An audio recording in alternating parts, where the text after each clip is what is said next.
But anyways, let's begin with our new land acknowledgement, and it goes something like this. And get your coffee ready because you got to toast and sip to any sort of life-changing experience like this. So it goes like this. We'd like to gently, because we don't want to trigger people, right?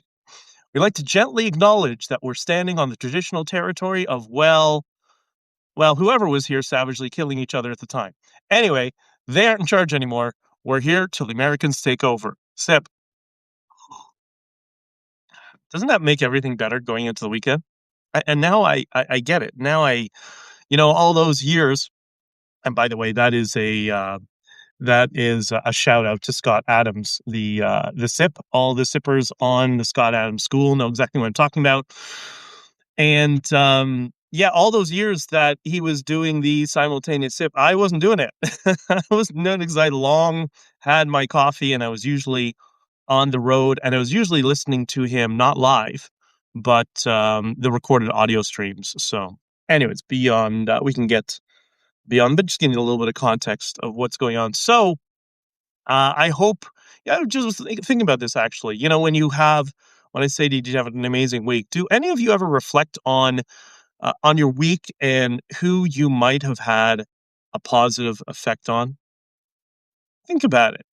The people that you take a little bit of extra time once in a while, something that I encourage and I've talked about a little bit on these streams previously. Being nice to the guy or the girl in the coffee shop, or I don't know, at the post office, or just being a little bit extra friendly to somebody and striking up like a little bit of a personal conversation. Something that takes an extra 30 seconds. And I always encourage that just because, most of us in my generation were younger. You worked in retail through school. And it changed my day frequently when this happened, when somebody would just go out of the way to be nice. And I don't know, encourage you to go through that exercise. You try to be extra nice with people. And then at the end of the week, when it comes to your Friday, whatever, maybe scroll back in your mind and your subconscious will catch it and you'll replay that instant and you'd be amazed how much you realize when you reflect on it that you had a positive effect on people's life. Lots going on this week. I know, is Cuba still standing? We'll probably talk more about that through the weekend. Restore Britain was launched, and we'll discuss that the next stream maybe, or the next couple streams. There's a lot of things going on behind the backgrounds. You see all these indicators that perhaps Jeremy Clarkson, for those who don't know, Jeremy Clarkson, the famed journalist and co-host of Top Gear, is making suggestions that he may potentially join Restore Britain and stand for his his riding? Do they call them ridings or districts in the UK? I'm not exactly sure. But anyway, so let's let that evolve a little bit, and we'll talk about that moving forward because that's going to be relevant, particularly I think to Canada over the long term. By the way, and also thank you for the positive compliments. I really appreciate the the positive words of encouragement. The best one was somebody said, "You have such a similar vibe to Scott Adams," and I thought, well, I appreciate that. I'm not Scott. I don't want to be Scott. We are very different. He had an amazing set of talents and ability to see insights into certain topics. But we did have a similar training, as I mentioned before, and perhaps that's why we may sometimes seem similar in our approach and our framing of things. And I could never, I don't know, I just think because he had so much more experience in this realm. But I do appreciate the thought and the kind words, and I liked his goal of what he was doing with his stream, which was just to make a place to hang out and kind of talk with each other one on one or back and forth and join the comments and all that sort of stuff. And yeah, I like that idea of people just having somebody to talk to or somebody to listen to. and made my long drives a lot easier. And I figured this is my way to kind of pay it forward. So I'll do my best. So I appreciate all the positive comments.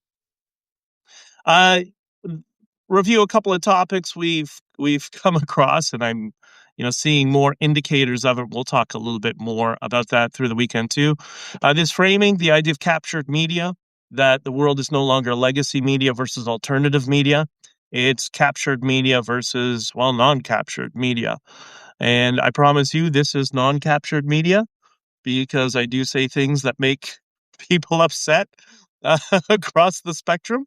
But hopefully, it's some of the frustrations. It echoes some of the frustrations that many of you have, and yeah, I think this is just kind of a space to hang out and talk. Not space, but yeah, I don't want it people to think, oh, it's a safe space, which is God, the worst term I've ever heard in my life.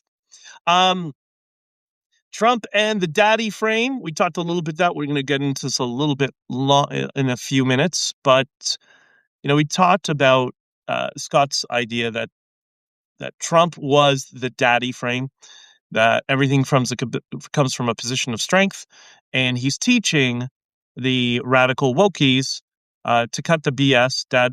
Daddy's coming home, and he's not going to take the BS anymore. We talked a little bit about Marco Rubio. Where is his frame since his amazing speech last week in Europe? And I explained that Marco Rubio is, from the way I see it, he's the Uncle Jesse from the TV show Full House. You know what I mean? He's very measured. He'll push back, but he'll be more empathetic, where you're not going to see the empathy from Trump. It's kind of the good cop, bad cop approach. And I talked a little bit about who is Marco Rubio going to evolve into. And I don't know, did you figure it out? If you didn't, talk about that in a little bit. We also discussed on a whole bunch of things. Argentina now has internet access, and why Facebook and WhatsApp are so relevant there. For those who didn't see it, basically in Latin America, data tends to be on cellular plans tends to be prohibitively expensive, but you can get kind of the cheaper plans that everybody can afford. And, for Colombia, like what, 10,000 pesos a month or something like that? What's 10,000 pesos? Like a few dollars.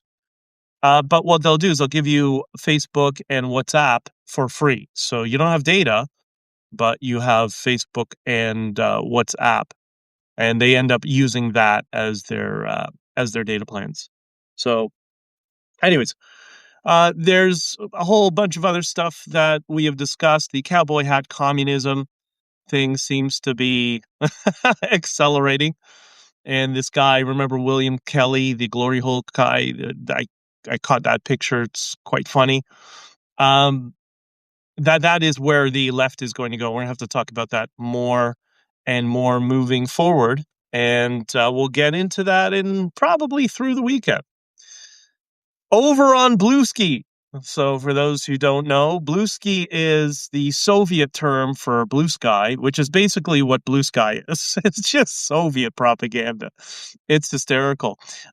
There is a mentally ill patient there, and I say that with full empathy for people who are suffering mental illness. But this person is clearly in some sort of extreme manic state, like somebody who is suffering psychosis. And you can tell by their posts, it's just constantly manic behavior. And this person's name is Luke Skywalker, also known as, so Mark Hamill. Yeah, that's his Mark Hamill. And the world that Luke Skywalker lives in is it's fascinating.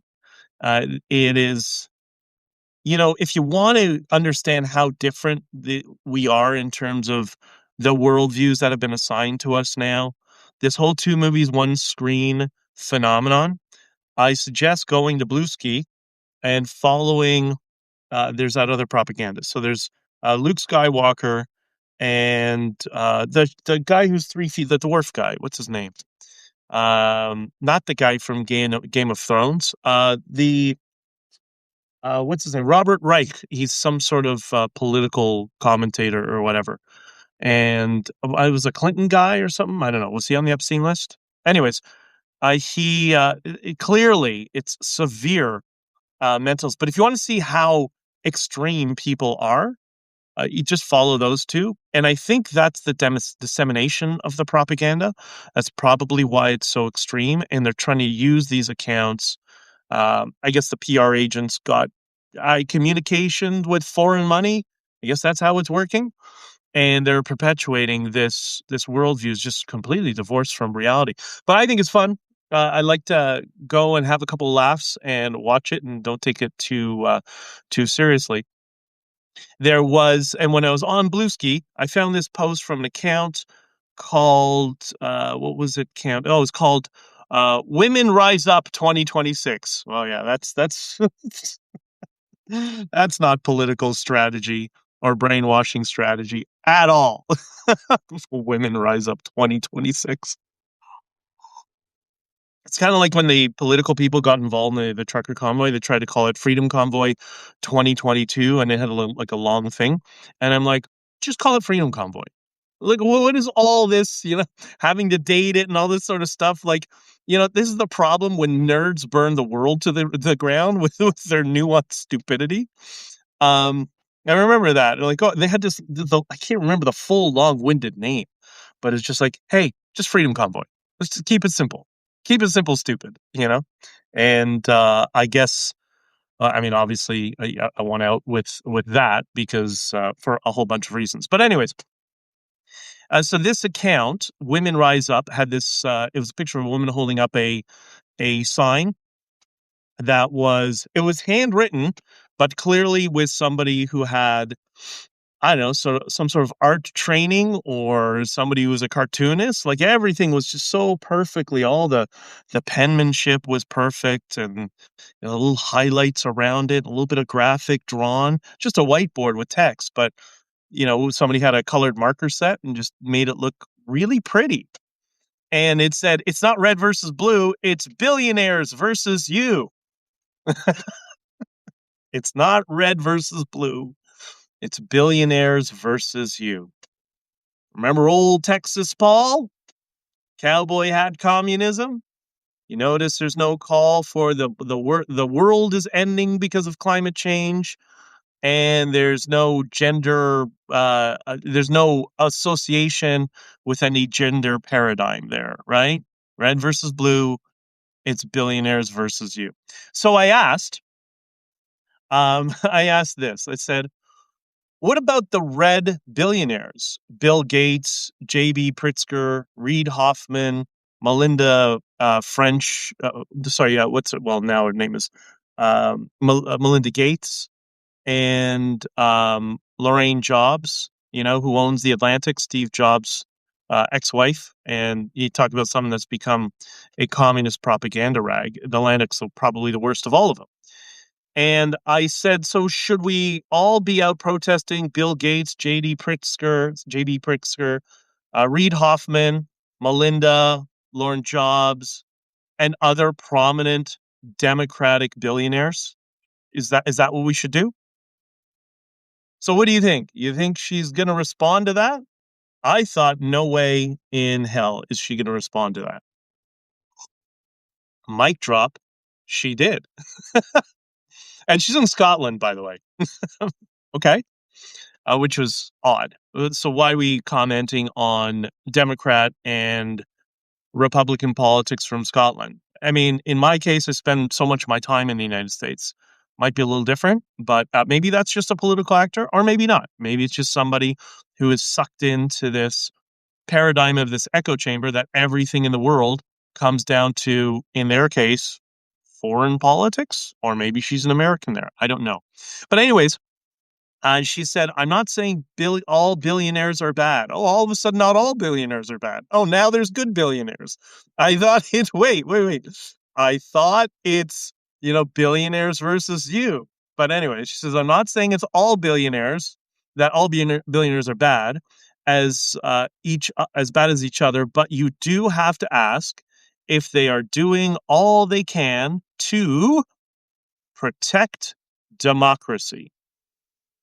So let me read that again, because I'm going to ask you about something. Her response to this, when I asked, should we be protesting Democrat billionaires like J.B. Pritzker, Bill Gates, Reid Hoffman, and Jobs' wife, that's going to respond to her from now on. When I asked her, should we be protesting prominent Democrats, she said, I'm not saying all billionaires are as bad as each other, but you do have to ask, what are they doing to protect democracy? Do you know what that is? Those who watched Scott or studied hypnosis in any way, you'll know what that is. That is called an assigned opinion. That's right. That's an assigned opinion. Because I don't even have to know this person who seems to be, looks like they're in their 30s, mid 30s, something like that. I don't have to know them to know it's an assigned opinion, because never in her life did she ever say our democracy is under threat until she kept hearing it over and over and over again on legacy media, on social media, and whatever echo chamber she has. She kept hearing it over and over and over again. And then what happens? We've discussed with repetition. Repetition is the godfather of all persuasion. That if you hear it over and over again, eventually you will believe it, especially if you layer onto that social proof. If everybody around you is also echoing the same thing, and you may think that may not happen to you. Oh, no, it will. That happens to everybody. That's just how we're wired. That's why it's important to read and to engage with all sides and understand. And for me, it's even more important to understand the opinions I disagree with, because that's the hedge against it. And anyways, from Scotland, I don't understand why, but anyways, it is what it is. And it's funny. I'm already diving deep into the progressive world. No, I'm not becoming progressive at all. That's not happening. But I do know people adjacent to it. And I'm trying to see where I can find some common ground, nudge, nudge, wink, wink, echo chamber busting. And, like Scott Adams talked about, he had a very, very Democrat friend who was very smart, but just couldn't see lived in this alternate reality. I do have somebody like that who is like in the US, who is a very, very, very Democrat person. And, so we don't really talk much about politics unless I can just infuse a little question to try to, spur on a slight cognitive dissonance. Not too much. You don't want to overdo it, right? And it's got to be kind of in passing. Their conscious mind can't see it. You have to do it that only their subconscious mind catches it, but the subconscious mind just kind of glosses over it. But this is what happens to people when they are surrounded by extreme left-wing people. Like everybody that this person knows, just about, minus myself and a few other people, but their family and closest friends and their family are all like the hardest core extreme left-wing people, extreme Democrats, if you want to call them that. I don't like the whole party thing because I think it's more about philosophy. So let's say they're extreme postmodernists. And this is why we're all a collection of the opinions that we hear most frequently. So if you only hear one set of opinions all the time, then you're going to become the most extreme interpretation of that opinion. Whereas if you kind of if you expose yourself to a whole spectrum of different philosophical worldviews, then you're going to be a little bit more centered and be able to make arguments on all sides. And if you can make the argument of the person you disagree with, then you have no credibility, because they're going to listen to you because they're like, okay, you at least understand what I'm saying. And they'll be like, I don't know how you don't agree with me, but at least you understand and you can continue to engage in a conversation, right? This is why just listing off a bunch of facts doesn't change people's minds as much as people, then they just double down and start listing off facts again. Anyways, that's where we're at. Quick word on the economy. This is from an account, Kathy Michaelis, the account is K Blues on Twitter. She's been sending me some articles and some stuff. Anyone else who wants to send me stuff to talk about, I will do my best to cover it because much of this is very, very relevant. We need to get as many of us exposing our friends and families and people around us to opposing worldviews. And this one I think is important. This is related to, it's called the title of the article is a February 2026 sell-off. The Anatomy of a Multi-Trillion-Dollar Wipeout by Michael Brendofer, I think is how you pronounce his last name. And you know what? I don't remember a publication that was in. Let me see if I can call it up quickly, just so I can cite the publication and give them a hat tip. So it was in, it's on this guy's own, it looks like it's his own blog, Michael Brendofer. I don't know who that is, but anyway, it's very interesting. And by the way, for the past, I always listened, I was a big news junkie when I was in my, 20s and 30s, but I always focused on financial news because I always felt the financial news was less politicized. That's changed a little bit, but I was refreshed with the fact that it's just about the money. So when it's just about the money, then people don't seem to fall into the extremist philosophical echo chambers. That's at least not as much. That's changed a bit, but I think it's still okay-ish until we start talking about Bitcoin. That's another issue. Anyways, it says in the article, and I'll read this short little bit. It says, between February 3rd and February 5th, 2026, a cascade of selling erased roughly $1 trillion from software stocks alone, crashed Bitcoin nearly 50% from its October peak, and sent silver plunging 31% in a single session. It's the worst day since the Hunt brothers' corner collapse in 1980. Gold, which had touched $5,600 an ounce earlier that day, shed 11% in a single day. The S&P 500, NASDAQ, crypto, precious metals, and emerging markets all fell together, while the VIX jumped above 22 and 83 billion poured into money market funds in a single week. Though I guess that would be the money being sold off. There's no Lehman moment. There's no pandemic. A series of anxieties filtered through leverage algorithms and gamma hedging produced selling far more violent than any single cause warranted. So why am I bringing this up? There's always fluctuations in the market. I'm not like a day-to-day guy. I'm not a trader. I don't like to look at the world economy day to day. I think things are much more long term, and it's important to zoom out. I think both in economics, that's also what I do with Bitcoin. That's why I never really know what the price of Bitcoin is day to day. I don't really care. I just know in 2017 it was 3,000 or 18, it was $3,000, and today it's whatever it is today. What's it, 60, 70, something like that. So but what I do look at in terms of the economy is transportation and trucking, and not just because I'm at the tail end of being in that industry after a few years. But one of the things I learned from the company that I have a contract with as an operator is you get to know people in the office, and they know I come from the white collar world, so we speak very similar language on some things. And one of the managers said to me, he had a very good friend. He had a very good friend who was a commodities speculator. And he would contact this guy in the office on a weekly basis. Usually, I think he said on Mondays, the beginning of the week.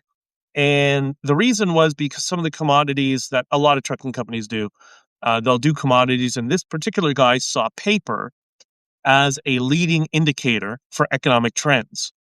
And this particular company, like all trucking companies, always has paper loads going from Canada to the US. Because, we have all these paper mills up here and lumber and stuff like that. And so that's what, I kind of look at that as one of many leading indicators for sure. But I got to tell you, and I think I touched on this on Mark Petroni's show, and we'll probably go into this in more detail the next time I go on the show, maybe next week. Things are not good, I got to tell you. From a cross-border transportation commodities perspective, which is I don't know, what's the latency on commodities cross border? 6 to 9 months, something like that. Things are not good as well at all. And there's been, during COVID and toward this tail end of COVID, they there was so much fluctuation. It was weird. It would go, week to week. You have 2 weeks of like, oh, we're in a bull market. Again, using commodities as an indicator. Oh, there's a bull market coming, and then everything would crash, as opposed to the relative stability in terms of commodities, right? I know there's all sorts of financial people are losing their minds. I'm telling you just from an on the ground perspective, right? Because people in finance, everybody knows how the world's working. I get it. You have your own perspective. So, anyways, I think if things don't change, the latency factor, I think, in this area of commodities and transportation is what, 6 to 9 months, something like that. We may be 6 to 9 months away from catastrophic economic downturn. And that would be just before the midterms in the United States. Wow, isn't that convenient? I wonder, I wonder how much of this is contrived intentionally. But I'm a little bit worried about that. And you know what? I've been worried in the past, and then a month later, everything picks up. But this was in speaking to people in the U.S. So I'm taking this example not particularly from the delivery perspective, which already I was concerned about, but now I'm going from the receiver perspective, and them telling me, yeah, things are like our inventory is down 20. It is, what do you say? He's down like 70% of what the regular inventory has been for decades. And I'm like, oh, that's not good. Uh, that's not good. And the reason I'm worried about that is because if you have an economic crash coming in just before the midterms, well, what's going to happen to the party in power, right? Well, people would just think, well, I can't pay my bills now. I'm just going to vote for the other guy, which is, that expression I think I posted on Twitter.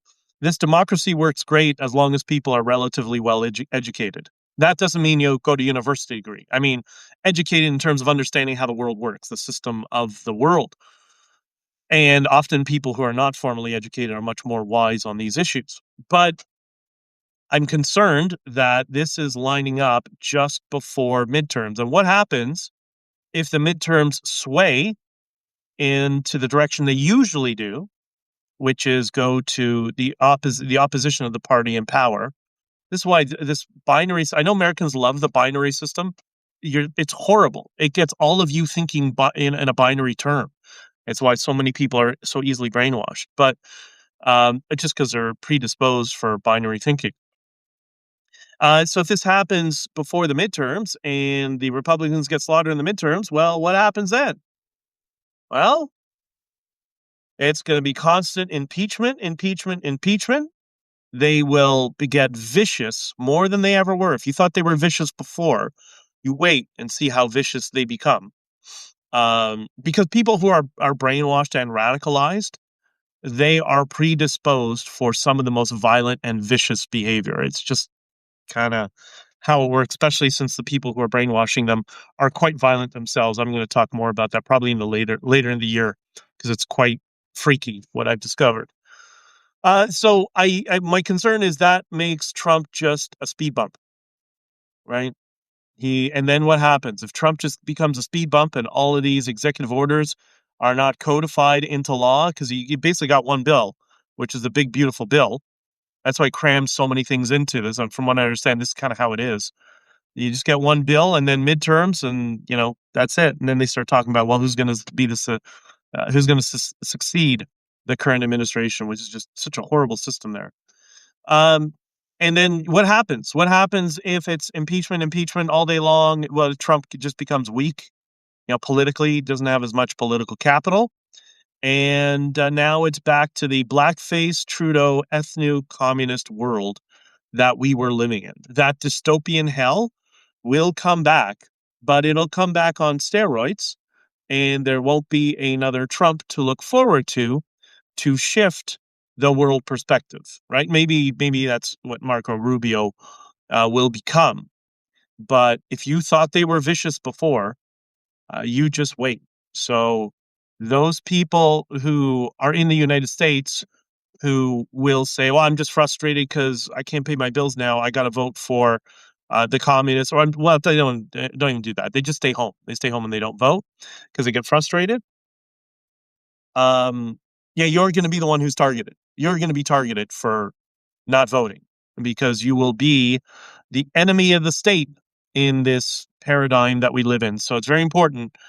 Don't make Trump a speed bump. We'll talk more about that moving forward, right? Mamdani, the Muslim Brotherhood garbage king of New York. Things aren't going so well in the collectivist utopia. So there's a group of people in southeast. It's in the southeast Queens that got together, and these are working class people who, be the very New Yorkers. That's why I hate when Americans do like black versus white stuff. Like it's so foreign to us, it's so foreign to us here, even though you're trying to export it into Canada.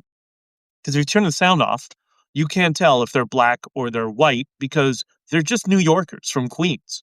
They happen to be mostly were black, but that's not relevant. But to the ethno extremists, it's relevant. But anyways, they got together and they were protesting the. I wonder if I could get this. You think I can get this working um in the live stream? Maybe I can, because I did something like this the last time. You know what? It's going to be too. Yeah, whatever. I'll figure out how to do this for next time. It's really great to listen to them. But anyways, they have some gripes with the Mamdani regime, and it's very funny to see how quickly people have lost patience with the warmth of collectivism, and they're complaining about taxes, and he's not doing anything, and he's the garbage king of New York because there's garbage everywhere, and just quite interesting to watch. But there's some concern. So the first thing is the Muslim Brotherhood Mamdani regime went too far. So you would think, but this is a strategy. So they put out this statement from this jihad woman. It's always, they do this frequently. This is a regular strategy. It's always some relatively obscure ISIS wannabe that will make some really extreme statement. Usually women, because they're going to use the gender as a shield, and it happens all the time. It's very frequent. So this woman came and made this statement that New York should no longer allow cats and dogs. So no cats and dogs in New York City. And everybody, people, obviously she was attacked and smeared, and what is it? And that kind of opened up Pandora's box, and people now start to open, because people love their pets more than they love themselves. That is very, very frequent. You're going after people's pets, there's going to be some pushback, but there's a couple of takeaways from this strategy. So first, first thing that comes to mind is, why do they allow stray dogs and pets in Muslim countries if these Islamists are all calling for banning of dogs and cats? Noticed I used two different words there, Muslim and Islamist. There's a reason for that. So that's number one. Number two, and I'll explain it. Number two, you think you think they push too far. Like this strategy is going to blow up in their face, right? But no, this is intentional. So number one, the reason they don't have this same, there's this sort of extreme rhetoric and policies is not prolific everywhere in the Middle East, is because guess where the extremists go? They leave and they come here. I know somebody was a teacher many, many years ago, and he was in the lunchroom and he was a substitute teacher at the time. And he was talking to some hijabis who were there, who were very nice, were very friendly, different religions, but they were very respectful. And you'll find a lot with a lot of hijabi women. They're one of two things. They're either more extreme than the ISIS soldiers, or they can't fight back, so they just play along to survive. And that's what I think these two women were. And what they explained to him is the reason, in their cases, the reason they came to Canada is because their husbands were too extreme for, in this case, I think they were from Saudi Arabia. This is going back 10, 15 years. Were they Saudi Arabian?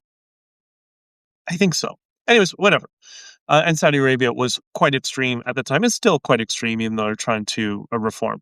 So they said the reason we come here is because this woman said, for example, with my husband, if my husband does something that is in violation of Canadian human rights or Western human rights laws, he goes and screams, "You're racist because it's my right under the Sharia." They can't do that in Saudi Arabia. You can't, if you are the Taliban, you know, you cannot go and, you cannot say to the government in Saudi Arabia that this is, well, not Taliban, you know what I mean, extremists. You can't say, "Oh, it's my right to do this under Sharia," because the Saudi Arabian government says, "Excuse me, we're Saudi Arabia. We're kind of in charge of Sharia. We know what you can and cannot do, and you can't." But the idiots in the West who believe anything, oh, okay, fine. So that is the reason, that's one of the reasons that so many extremists are coming to the West, because they're hustlers and scam artists as well as violent extremists, and they know they can get away with it here. That's why. So that's one aspect. The other thing is, what is the strategy? Why would they say this about pets and dogs and think there's not going to be any repercussions? They know there's going to be repercussions. They understand that. It's called behavioral nudge theory. And you see this from both sides of the Red-Green Alliance. This is testing. It's like when politicians do message testing, as they were doing during the trucker convoy, which is why I knew we were winning all the Canadian hearts and minds once they started message testing, right? And so what they'll do is they'll push and push and push and push. I think Peterson explained this on Rogan many, many years ago, but it's a common phenomenon that they use. They'll push and push and push and push, and then once there's some resistance, then they'll stop and come back. And, "Oh, no, okay. And then they'll wait. Sometimes they'll wait a week. Sometimes they'll wait a generation. And then they'll start again. Push and push and push. This is what the communists do. The ethno-communists do this. The neo-progressives do this. As do the jihadis and Islamists do this as well. Right? And this is why I make that distinction between those two. And I know everybody's like, "Yeah, Islam's a problem." Yeah, well, I get what you're saying, but it's really Hassan al-Banna's Sayyid Qutb philosophy that has been the biggest problem right now, and we need to take out the biggest problem first. Which is why I kind of diverge with people who I agree with. We agree with on many things. It's just the tactic. We disagree on tactics sometimes, because I always want to reach people who are not completely aware of what's going on, right? So this is behavioral nudge theory in practice. And this is why they said, "We're going to take away your pets and euthanize your pets." And they'll giggle on the side and say, "Oh, let's see how they handle this." And once there's pushback, they're like, "Okay, fine. Okay, well, we'll wait. We'll wait a couple of years until we introduce this again." So good luck, New York, with your Muslim Brotherhood garbage king of a mayor. Good luck to you. There's a channel, you should check it online, called Dr. G. Dr. G is a psychologist. He talks like this. This is Dr. G. And Dr. G is going through the Epstein files in detail. And he's doing these long form videos on the Epstein files, which are actually quite good. And he explains, I think he's a clinical psychologist, if I'm not mistaken. And he says there's no psychological information interpretation here. He said, these are only my personal opinions. Okay, fine. I get it. This is not financial advice. That's what he's doing. Great, fine. And so he's gone through a number of emails on the Epstein files related to the cameras in the prison and the DVR1, DVR2, and why these cameras are supposed to be out, but they're not, and fishy business and things going on there. Got it. But this is a really good exercise to watch him. Not just to watch him because, if you're really into the Epstein files, which I'm not really, it just keeps coming up on my feed. when I'm like working on something in the background. Oh, okay, fine. But it's interesting to listen carefully for the bias. And this is where like the extreme left went crazy, went way overboard with things. Because yes, we all have some sort of bias. It's fine. Listen, I have some bias. It's kind of towards the centrist right libertarian framing. That's my bias. I'm telling you what it is, right? That's my philosophical bias. Doesn't mean I don't try to understand the other side, but that's my framing of the world. And if you listen to him carefully, this is why it's a good exercise, you can see the distinction between what we see in our legal system now. It's the difference between enforcement and interpretation, right? It's interpretation of the law for Black Lives Matter. It's full authoritarian enforcement for a bunch of truckers in auto.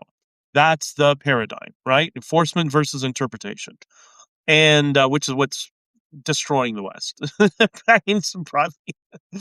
And what's very interesting, if you listen to his language, is it goes through the Epstein files, and you can also see this in posts on X versus posts on Bluesky, the Soviet version of X/Twitter, and you'll notice the word selection of interpretation versus enforcement. When it's Trump, the assertion is always accurate.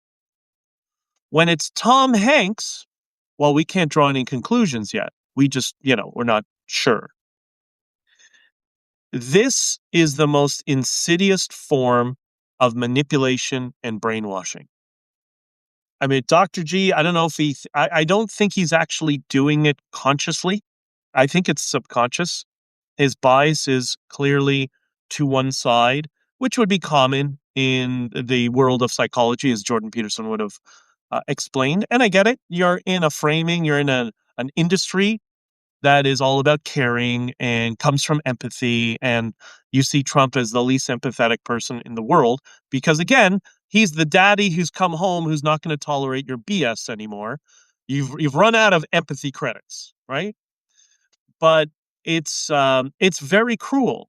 It's very cruel, in my opinion. Like, it doesn't mean you shouldn't watch the videos and get an assessment, but I think it's highly unethical whenever it's Trump, the assertion is accurate. When it's Tom Hanks or someone he likes, we can't draw any conclusions. That is as deceptive as you possibly can get. But he sells it in a way that it sounds very middle of the road. And this is persuasion. Remember I said to you earlier, it can't be overt that your conscious mind catches it. If your conscious mind doesn't catch it, but your subconscious gets it, that's how you get brainwashed. Does he know he's doing that? I don't know. I actually don't think so. I don't think he's doing it consciously, but that's part of what's leading to some of the chaos in this world and this is what's led the left when they started with all this nonsense of unconscious bias. This is what they were hovering around, but we didn't realize at the time they were hovering around it so they could use it as a weapon as opposed to warn against it. And that's something I saw frequently on the university campus when my business was there for many years. I mentioned last time with Marco Rubio, and I touched on it before, that Marco Rubio in this paradigm, Donald Trump is the daddy. As I just discussed, Marco Rubio is Uncle Jesse from Full House, John Stamos' character, the empathetic, supportive character, the good cop, bad cop. He's the good cop. And I know you don't like Daddy Trump. I know you think he's hard on you, but he's doing it because we care, right? And I asked this question, who's he going to evolve into? And I think I know you're probably not going to think this is a perfect alignment of the character, but this is how I see it. Maybe it's partially informed by his physical appearance as well. But I think about it this way.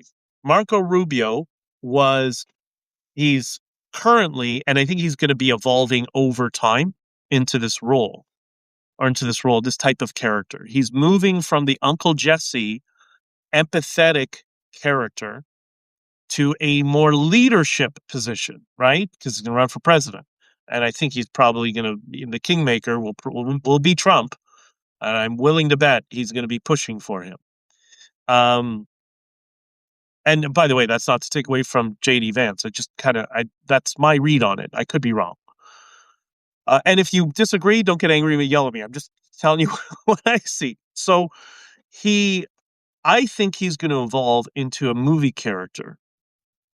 Similar. Think about the tone, the strength, the risk taking, the willing to push, the physical appearance, and somebody who also evolved from a lower level inside a small government bureaucracy. I mean, not the US is small, but in this character was in of a small wing of a very large government bureaucracy, and he evolved into a leadership position over many movies that started in the 1980s.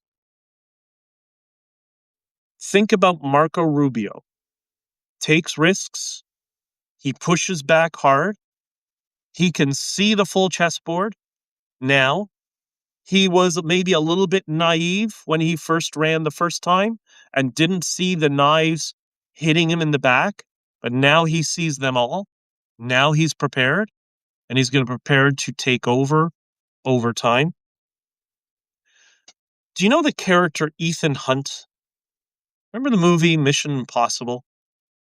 Think about the very first Mission Impossible movie, the remakes that started in the 90s, which is one of my favorite movies because everybody was confused, and a good movie forces you to watch it 2 or 3 times to understand how it all goes together and how brilliant it was.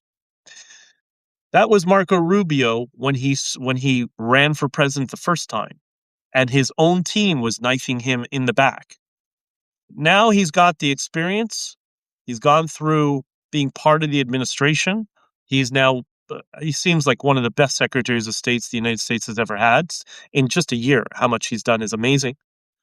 And he's evolving into that I don't screw around, I don't take any BS anymore position. I'm going to be empathetic, but I'm going to get more strict and more of a leadership type person over time. That philosophically and emotionally was the frame and the transition of the character Ethan Hunt through those series of movies. Think about that. Can you feel that? Feel it. He's the Ethan Hunt of global politics, of American politics. I think that shows severe strength, and I think probably that's what Trump sees in him. That's his potential. Good morning, Avi. People saying good morning. I can't see some of the anyways, some of the chats for whatever reason. There's a problem with it today. All right, the big story today. It seems to be Tucker Carlson has come out against border security. And you talk about, we know Tucker Carlson's done a lot of 180-degree changes, but I wouldn't have seen this coming out that Tucker Carlson was against border security. Like, okay, I guess whatever works for you, brother. Whatever Dugan has programmed you to think, that's fine for you. Good for you. So the short version of this really weird story that I kind of followed and kind of didn't care about was Tucker Carlson went to Israel to clearly try to bait Israel or smear Israel, whatever. I guess I don't know what I know what part of the incentive structure is, but he went to Israel to interview Mike Huckabee. Apparently, interviewed Mike Huckabee at the airport, and Dinesh D'Souza released some of the security cam footage. I guess the Israelis released to the U.S. government just so they can show this is what a snake he is. He claimed that he was detained in Israel and that his passport was seized by the Israeli government. Well, 2 things. First, it seems to be that's not actually the case, that he was there taking pictures with them and posing. And okay, that was odd to see in the security camera. But what I'm more concerned with is he said, they detained him and whatever he claimed that they did, that whatever they said they didn't. Okay. I know, Avi.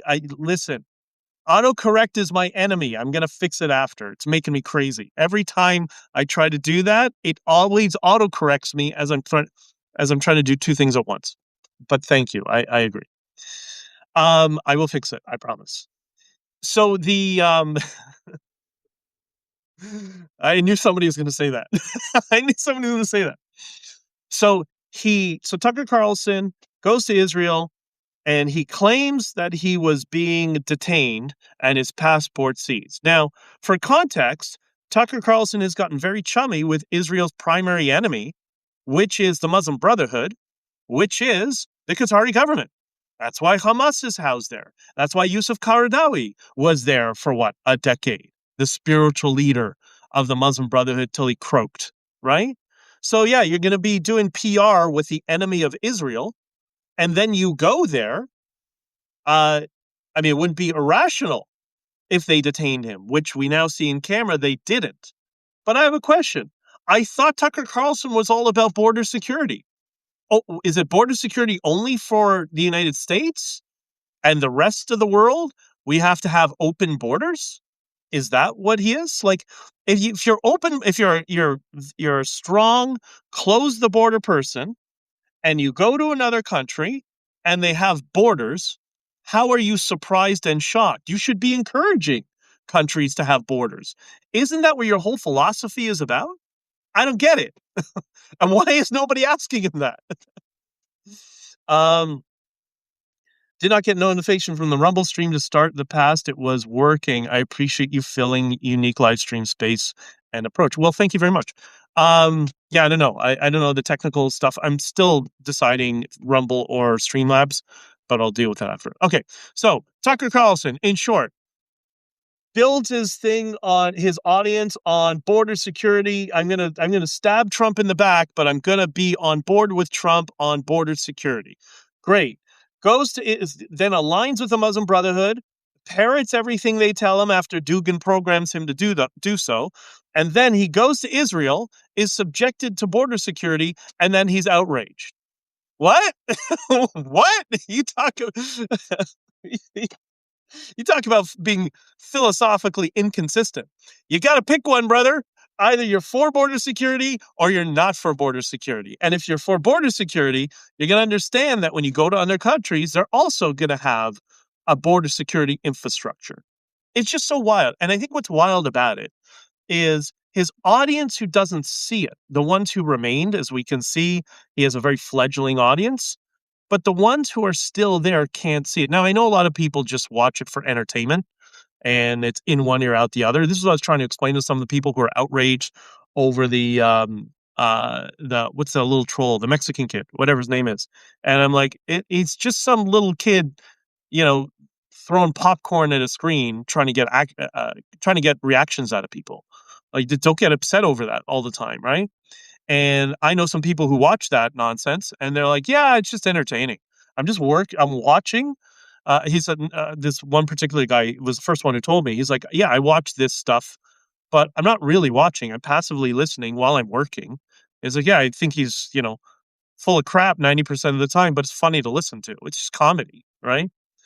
But anyways, and I think that's what Tucker Carlson has become. He's just comedy at this point, right? If you're going to listen to him in the background, okay, whatever, yeah, okay, here we go. Here he goes, him and what's a Candace Ovens, the two of them. It's just so wild. It's amazing how the establishment has been able to capture alternative media and turn so many of them into clowns. And that's the world we live in, and that's why I'm very clear on this here, us together. This is not captured. This is us just hanging out, having a coffee. And by the way, thank you, Robin, for the mug. And we all want to make sure we don't be a chooch, as she likes to say, right? Don't be a chooch. Yes, that is Prime Minister Diversity Blackface.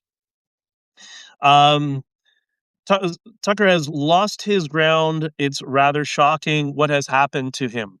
I don't think it's shocking at all because I know how it was done, and I don't think he knows either. We're going to talk more about that in future live streams. It's pretty wild.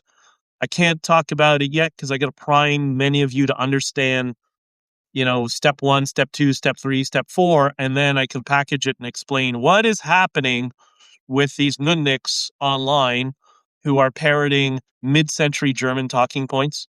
There's a reason for that, and but we'll get there. It's just going to take time to get through it. Okay, I think we're going to the one last thing I just want to leave you with is try this exercise at the end of every week of try replaying in your mind. Just sit down with a cup of coffee, maybe in your office or home, or grab a drink at night. I don't know, whatever it is. Just think about who are the people through this week that I actually made their lives a little bit better. Like who I was really nice to in the coffee shop, or I went to the dealership and the person was really nice. I struck up a conversation. Try to replay those moments in your mind. There's two things. Firstly, when we remember, we tend to remember. Our memory tends to bias towards the positive or extremes, which is another thing. Emotional extremes, but these aren't emotionally extreme events. So you'll probably bias even a little bit more positive than it was, but it's going to make you feel good. And I think if you go through that exercise a little bit better, it's going to be a lot easier to see the world in a more positive frame because there's so much good going on in the world, right? Like there's so many amazing things happening right now. So, yes. Yeah. Well, that's what they are. They're nudniks, all these people. And they don't have, so they all have, I guess, because of the incentive structure and what was done to them. These are not their opinions; they're assigned opinions. That's what you're dealing with the group of nudniks, with the exception of the Mexican. He's just trying to make people angry because like a little kid, he's screaming and yelling and would get attention when they're 3 years old. He realized, oh, if I just say, the Jews all the time, then some other nudniks are going to join me, and maybe I can sell them a subscription. That's all it is. These people are not emboldened by any of this stuff. They're just clowns. And anyways, so I think try to do that. Try to do the review your week of positive experiences. The other thing I didn't ask, but maybe we'll bring it up next time tomorrow, which is who has tried the cognitive dissonance framing around the Epstein files, trying to trigger people into the 7 signs of cognitive dissonance. And then the next step is once you get somebody into one of the 7 signs of cognitive dissonance, to pull them out of it. So once they're in it, then you got to bias heavily towards empathy and understanding, not to manipulate them, to talk to them and get them to emotionally decompress a little bit and just to see if you can find another way to communicate with them. Because as people learn how to do this, that's what's going to cause the world to become a lot less scary and a lot less extreme. And I think we can do this together and teach other people how to do it as well. Because once you learn how to communicate with people, and like even me, even though and Scott too, he's much better at this than I am, but or more experienced, we would still have scenarios with certain people that you just couldn't. The 15%, no matter what, they're in that vetoed ego state, and no matter what you do, you just can't pull them out. And we all use language differently. Like I know somebody who, as I've learned, when I say have a good day, because they've been in certain scenarios in the corporate world, in a divorce, and the corporate world's very fake in how people speak to each other. It's very slight. It's kind of sometimes you're saying really nice words, but the person is sneering at you. So with this particular person, I realized very quickly when I said have a good day, they would get really angry. Think about that. I would send a text message or something, and say, okay, have a good day. And they get angry. Like, what the hell? Because in their world, have a good day is an FU that usually follows by, you didn't do your job properly. I'm not having any more conversations about this. Have a good day. So we all have different experiences with language. So I know with that person, I have to prime the have a good day with something positive so they understand, or post and expand upon that.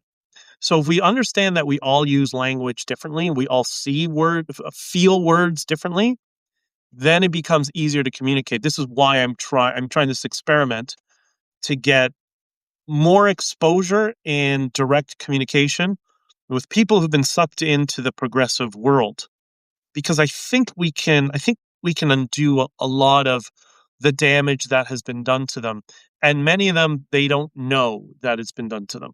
So, okay, I hope that's good for today. We're going to see you in the morning. We're just over on overtime again. I got to, well, it doesn't matter. I'm over time, but I got a bunch of stuff I got to do today.